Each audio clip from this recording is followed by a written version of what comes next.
من جوه الجبهة الصورة بقت صعبة صعبة لدرجة إن حتى الإعلام الأوكراني نفسه بدأ ينشر تقارير مش متماشية مع كلام الحكومة. صورة بتتكلم لوحدها: درونات أوكرانية وصلت لمجمع صناعي روسي وضربت مصنع بتروكيماويات، لكن الرد الروسي جه بعدها بدقائق فقط قليلة، رد ثقيل مدروس قلب كل الموازين في المعركة. اللي بيحصل حاليا مش مجرد ضربات متبادلة، ده سباق للسيطرة، واللي باين أمام أعيننا إن أوكرانيا بدأت فعلا تفقد توازنها على الجبهة. الوضع الميداني بيتغير كل ساعة لصالح القوات الروسية. مصادر روسية نشرت صور بتكشف أثر العملية الأوكرانية على مجمع الصناعي. الضربة كانت قوية، بس اللي بعدها كان أقوى. الجيش الروسي رد بعملية جوية مدمرة على مستودعات الجيش الأوكراني في دنيبرو. الضربة دي تحديدا هي اللي عرت خطوط الإمداد الأوكرانية وكشفت حجم الخلل اللي عندهم. مراسل أوكراني معروف نشر تقرير خطير بيتكلم فيه عن عملية روسية بصواريخ اسكندر استهدفت لواء كامل من مشاة البحرية الأوكرانية رقم 35. اللواء ده كان المفروض يبقى احتياطي استراتيجي لمنطقة غرب دونباس، لكن الروس عرفوا موقعهم قبل ما يتحركوا، وبمسح استخباراتي دقيق بالدرونات استهدفوهم في لحظة واحدة راح فيها العشرات من الجنود والمركبات، حتى مركبات التزود بالوقود تم تدميرها تماما. الروس بيستخدموا تكتيكات صغيرة لكنها قاتلة بمعنى الكلمة. مجموعات بتتحرك بخفاء، بتنزل تضرب مراكز التحكم بالدرونات اللي عادة بتكون في مواقع متقدمة عن القوات البرية، وبكده بيخلقوا ثغرات دفاعية تفتح الباب لتقدم سريع. يعني باختصار الروس بيكسبوا بالأفكار مش بالعدد. الكارثة الأكبر إن الروس حاليا عندهم مقذوفات بمدى أطول بكتير، قدروا يضربوا مسارات الإمداد الأوكرانية من عشرات الكيلومترات. طريق سليفيانسك إزيوم اللي كان شريان حياة بقى حاليا شبه مشلول، القوافل مش قادرة تتحرك بحرية، خطوط الإمداد اتقطعت، وده لوحده كفيل يخلخل أي جيش مهما كان جاهزيته. الروس استخدموا درونات جديدة بتشتغل بالألياف الضوئية، يعني منظومات التشويش اللي أوكرانيا مكلفاها الملايين بقى ملهاش أي لازمة. الدرونات دي بتمنع الإمدادات وبتسيطر على السماء والميدان بالكامل في نفس التوقيت. وكأن ده مش كفاية، بدأ الروس يحققوا تقدم سريع في منطقة دنيبرو، واللي بدورها مفتاح غرب دونباس كله. المركز اللوجستي الكبير في المنطقة خلاص أصبح قاب قوسين من الوصول إليه القوات الروسية. الأوكرانيين بقوا مهددين إنهم ينكشفوا كلية. زيلينسكي طلع في كلمة وقال إنهم بيعملوا عملية تنظيف في كوبيانسك، وإن الروس ما عندهمش أكتر من 300 جندي في بوكروفسك. لكن اللي حصل بعد الكلمة دي خلى الكلام كله يعني ينقلب. تقارير رويترز نزلت بعدها بيومين وأكد أن الروس فعلا متقدمين في بوكروفسك، وأن الوضع هناك مختلف تماما عن التصريحات الرسمية لزيلينسكي. حتى داخل البرلمان الأوكراني نفسه نائبة فيه خرجت وقالتها علنا: الرئيس بينشر الأكاذيب والوضع الميداني مش زي ما بيتكلم زيلينسكي. وقالت إن اللي بيحصل فعلا على الأرض هو انهيار تدريجي للدفاعات في بوكروفسك وكوبيانسك.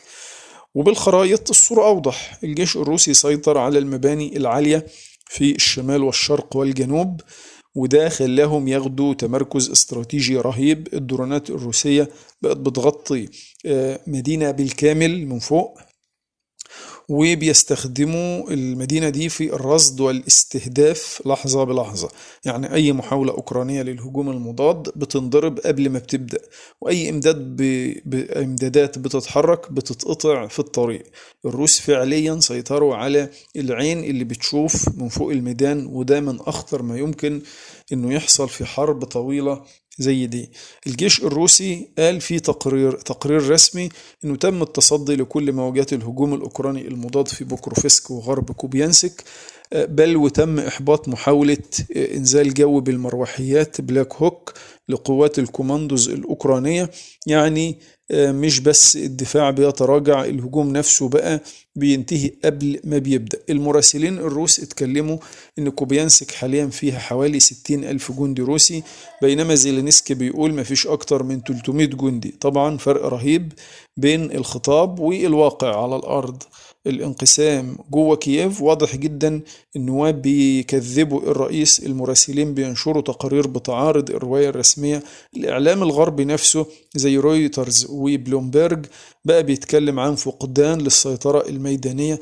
بلومبرج تحديدا قالت إن بريطانيا سلمت أوكرانيا دفعة جديدة من صواريخ ستورم شادو، وده معناه إن الغرب بيحاول يديهم النفس الطويل فقط. لكن السؤال، هل لسه في أمل ولا خلاص الميدان بيتكلم لوحده؟ في نفس الوقت ظهرت طيارة استطلاع RC-135 تابعة للناتو فوق البحر الأسود مع طيارات جلوبال هوك بتجمع معلومات استخباراتية عن الدفاع الجوي الروسي. طبعا ده يعتبر مؤشر خطير جدا في عملية كبيرة بتتجهز أول ما الحاجات دي تطلع في السماء.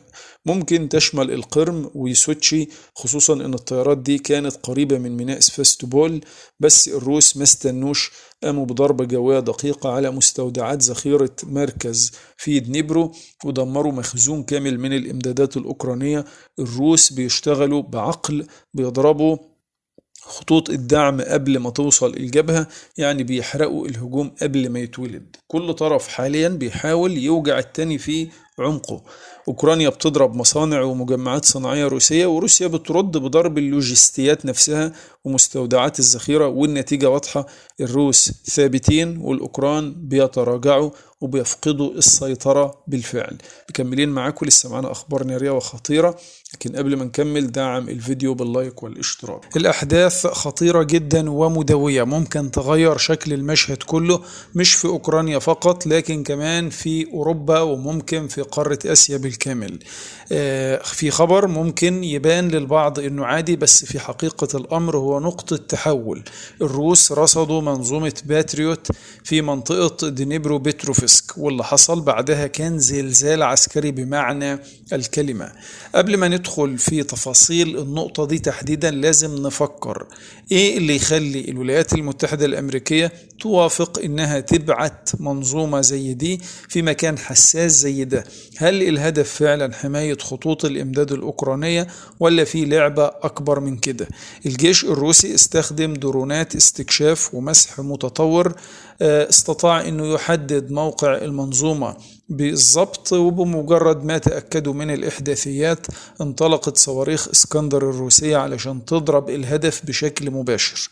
التقارير الروسية بتتكلم ان الرادار الأساسي من نوع MBQ-65 اتصاب بشكل مباشر، ومعاه اتضررت منصات الإطلاق. وطبعا أي منظومة دفاع جوي من غير رادار زي الجسد من غير روح تماما، مفيش أي فاعلية لها. هنا السؤال، هل دي كانت رسالة من روسيا إن أي سلاح غربي هيوصل هنلاقيه وهنضربه بمنتهى السرعة؟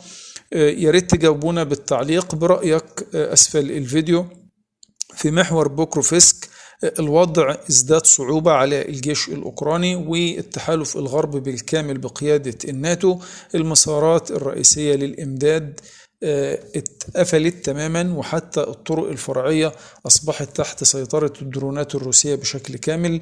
الروس بيستخدموا حاليا تكتيك جديد، درونات أوريون وأورلان 10 للتصحيح المدفعي، درونات FPV علشان تمنع وصول أي تعزيزات. المراسل الروسي فيكتور تران وصف الوضع انه اصبح زي اذان الارانب، بمعنى ان القوات الاوكرانية محاصرة باجنحة ضغط، وبقى في دعوات من قادة اوكرانيا لاستخدام فيلق ازوف الاول والالوية المظليين في هجوم مضاد لانقاذ ما يمكن إنقاذ الموقف تماما. في القارة الأوروبية الصورة مش أقل سخونة من اللي بيحصل على جبهة القتال. في لاتفيا بتعلن اعتراض طائرة ميج 31 روسية دخلت أجواءها مرتين في أسبوع واحد. المجر طلعت طيارات لاعتراض الروس، ألمانيا بترصد تحليق لدرونات مجهولة في مناطق حساسة زي مصانع السلاح وخطوط الإمداد، والاتهام المبطن أن روسيا وراء ما يحدث في سماء ألمانيا. أما الدنمارك كمان أصبحت بتشوف نفس الدرونات الغامضة، والشرطة هناك غرقانة بلاغات من الناس.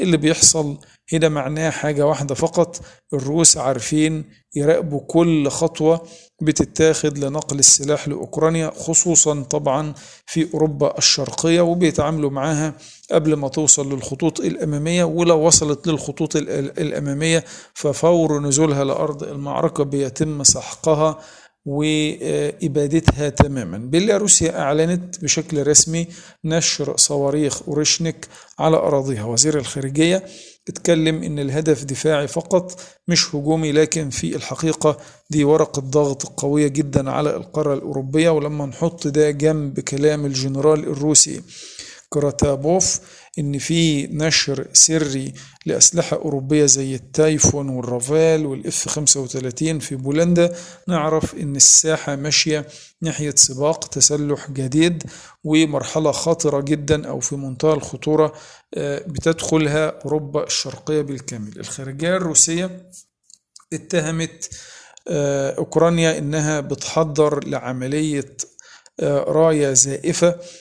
يعني إيه؟ يعني إنها تاخد درونات روسية سقطت سليمة تصلحها وبعدين تعيد إطلاقها على دول أوروبية زي بولندا أو رومانيا، وتتكلم للعالم إن روسيا هي اللي بتضرب. كده الأوروبيين يجدوا أنفسهم فجأة في مواجهة مباشرة مع موسكو. ماريا زخاروفا المتحدثة باسم الخارجية الروسية قالت بالنص: لو ده حصل الرد الروسي هيكون قاسي جدا، احنا مش محتاجين، اللي هو الجانب الروسي مش محتاجين انه يقوم بهذه الافعال او الحركات. التلجراف البريطانية في نفس التوقيت فجرت مفاجأة جديدة من نوعها، وبتتكلم على طلب زيلينسكي من الرئيس الأمريكي دونالد ترامب بصواريخ توم هوك.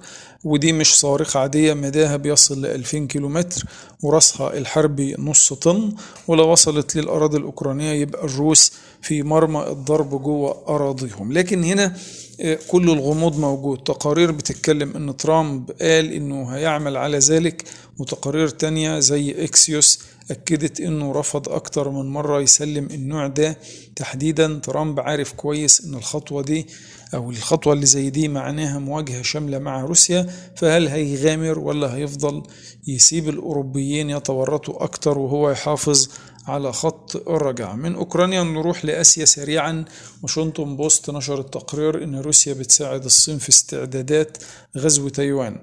العقد الأخير بينهم كان ب580 مليون يورو، بيشمل 37 مركبة BMD-4 للإنزال الجوي و11 دبابة خفيفة قابلة للإسقاط من الطيارات.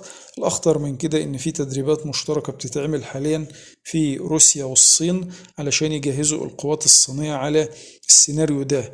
يعني تفتكروا الصين هتتحرك قريبا؟ وهل روسيا ممكن تفتح جبهة في أوروبا في نفس التوقيت علشان تشغل الغرب على اللي الصين بتعمله باتفاق مع الصينيين؟ كل اللي بيحصل حوالينا حاليا مش مجرد معارك منفصلة، سواء الباتريوت في أوكرانيا اللي انضرب من الجيش الروسي، أو أوروبا اللي موجودة تحت ضغط أمني غير مسبوق، أو أمريكا. المشهد حوالين الجيش الروسي حاليا أصبح مليان أسرار، تحركات بتتم في صمت، تصريحات بتولع نار جديدة في قلب القارة الأوروبية. كل الخيوط أصبحت بتتشابك في صورة مرعبة لمستقبل المواجهة بين الجيش الروسي والتحالف الغربي بالكامل. رئيس لجنة الدفاع في مجلس الدوما الروسي خرج واتكلم وقال كلام خطير جدا: أوروبا بتنشر أسلحة سرية على حدود روسيا. الموضوع مش مجرد إشاعة، هو اتكلم عن أنظمة دفاع جوي متطورة جدا،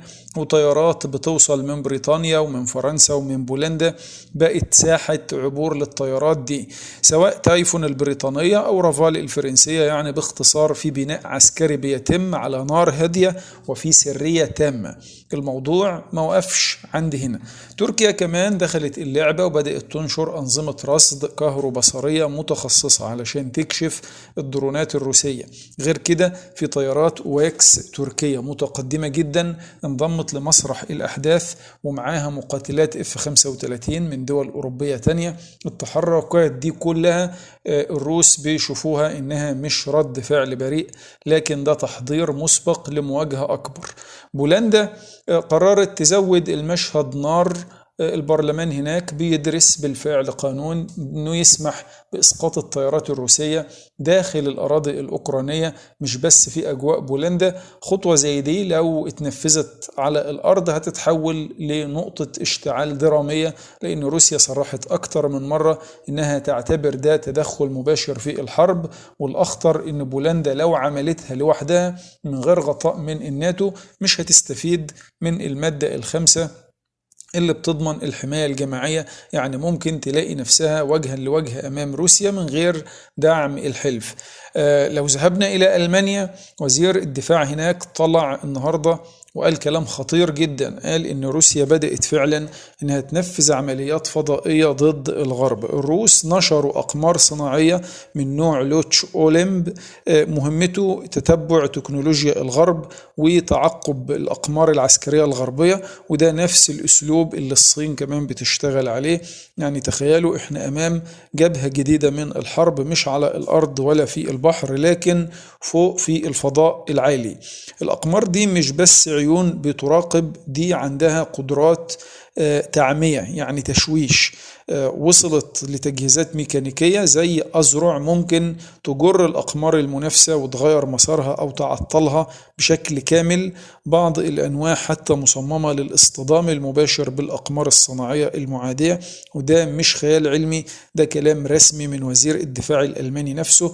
التلجراف البريطانية كمان نشرت أن روسيا استثمرت 35 مليار دولار حتى سنة 2030 في برنامج أو مجموعة برامج مرتبطة بأسلحة الفضاء بتشمل قدرات هجومية على من المدار. يعني الأقمار الصناعية نفسها بقت هدف ووسيلة هجوم في نفس التوقيت. لو ركزنا شوية هنلاحظ حاجة مهمة جدا في غاية الخطورة. أخبار التصعيد بين روسيا والناتو بقت أكتر من أخبار المعارك في أوكرانيا نفسها، وده معناه أن المواجهة ممكن تتوسع في أي لحظة. لو دخلنا مثلا على بحر البلطيق، حتى ده الكلام ده على الأرض، الناتو نشر مجموعة بحرية ضخمة هناك علشان يراقب تطبيق العقوبات على روسيا، خصوصا اللي بتتعلق بتصدير النفط. وهنا روسيا بعتت رسائل واضحة أن طياراتها العسكرية حلقت بالفعل فوق فرقاطات ألمانية في مناورات بتجرى هناك، وكانت بتقول للألمان احنا شايفينكم ومش هنسمح لكم ان انتوا تتحركوا براحتكم في المياه دي.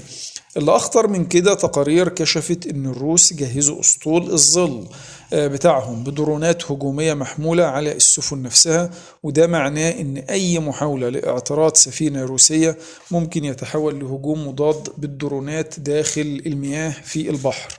أما أمريكا بقى فواضح جدا أنها واخدة خطوة لورا في الحكاية دي. البنتاجون حسب وكالة رويترز للأنباء أوقف أشكال كتير من الدعم لدول شرق أوروبا وسايب الأوروبيين يتحركوا بمواردهم الخاصة، لكن في نفس الوقت واشنطن بتركز على آسيا والمحيط الهادي، وبتربط اللي بيحصل بين روسيا وأوروبا بتأثيره على المواجهة مع الصين وكوريا الشمالية. لو رجعنا لكوريا لأوكرانيا اللي لسه بتعمل بعض العمليات في الداخل والعمق الروسي من وقت للتاني، عمليات تعتبر عمليات نوعية. يعني آخر ضربة كانت بمسيرات بحرية ماجورا اللي اتسللت ونفذت بالفعل هجوم على القرم. أوكرانيا أعلنت أنها أصابت 3 أهداف خطيرة، منهم طيارتين نقل عسكري من طراز انتونوف 26 وكمان محطة رادار ساحلي. واللي زاد من جدل الخبر ان الروس حتى اللحظة مصرين يسيبوا طياراتهم في العراء من غير هناجر او دشم تحميها، وده بيخليها صيد نوعا ما سهل لأي هجوم بالدرونات الغربية. هنا السؤال اللي بيطرح نفسه، هي ايه اسباب ان روسيا مصممة على ترك الطيارات مكشوفة رغم الخسائر؟ هل هو ثقة مفرطة في الدفاعات الجوية الروسية، ولا المشكلة تكلفة ووقت، ولا جزء من عقيدة عسكرية بتقوم على التشتيت والمرونة، ولا ببساطة غلطة استراتيجية بيرتكبها الجيش الروسي؟ طبعا رد الجيش الروسي على أي عملية تافهة زي دي، تافهة أوكرانيا زي دي، بيكون سحق كامل لكل فروع الإمداد والتمويل للجيش الأوكراني القادمة من الغرب، ومخزونات سلاح مليانة عن آخرها سلاح غربي بيتم تفجيرها بعد ساعات قليلة جدا من أي عملية بترتكب في الداخل الروسي. المشهد حاليا معقد جدا، أوروبا بتلعب لعبة سرية خطيرة جدا على حدود روسيا، أما روسيا والصين نفسهم بيفتحوا جبهة الفضاء. ألمانيا وبولندا في حالة توتر متصاعد بحكم أن هم الأقرب للحدود والاحتكاك مع الجيش الروسي. أمريكا بتقف بتراقب من بعيد، وأوكرانيا لسه بتضرب ضربتها جوه العمق الروسي.